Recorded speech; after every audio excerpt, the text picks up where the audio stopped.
Bismillahirrahmanirrahim.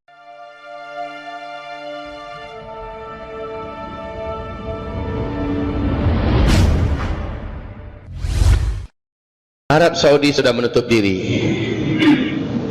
Masjidil Haram sudah tidak lagi didatangi untuk umroh. Apa yang akan terjadi berikutnya dengan bumi kita? Disinilah puncak kengerian itu. Wahai bapak, ibu yang kami muliakan, orang kalau sudah tidak umroh ke sana, bahaya bagi bumi ini. Orang kalau sudah tidak tawaf di sekitar Ka'bah, bumi ini terancam. Sebab apa?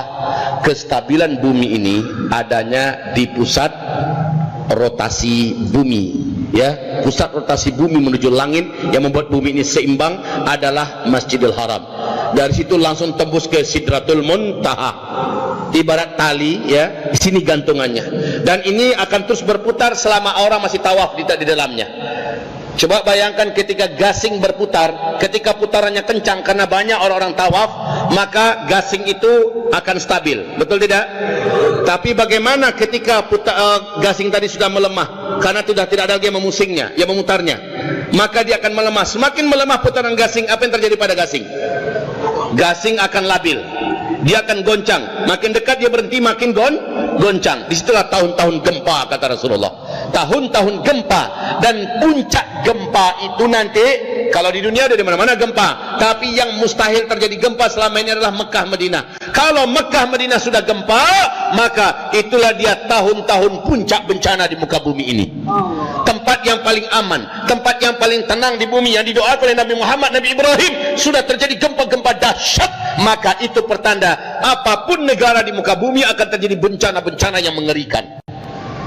Dan yang mampu menstabilkan semua kejahatan dan dosa yang dibuat di muka bumi ini, aura dan hawa dosa yang berbentuk kegelapan yang bisa menimbulkan bencana-bencana di mana-mana, yang mengimbanginya selama ini adalah amalan orang-orang saleh yang berkunjung ke Masjidil Haram, saudara, yang berkunjung ke Masjidil Haram.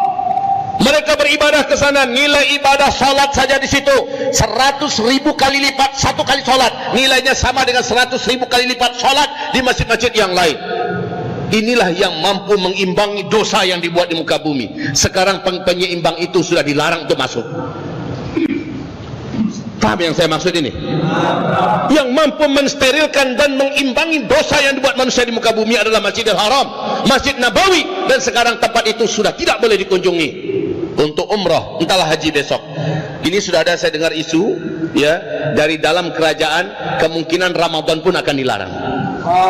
Iktikaf pun sepertinya akan dilarang. Bila ini benar, maka sempurna merinding kita, Pak. Puncaknya adalah kita lihat haji.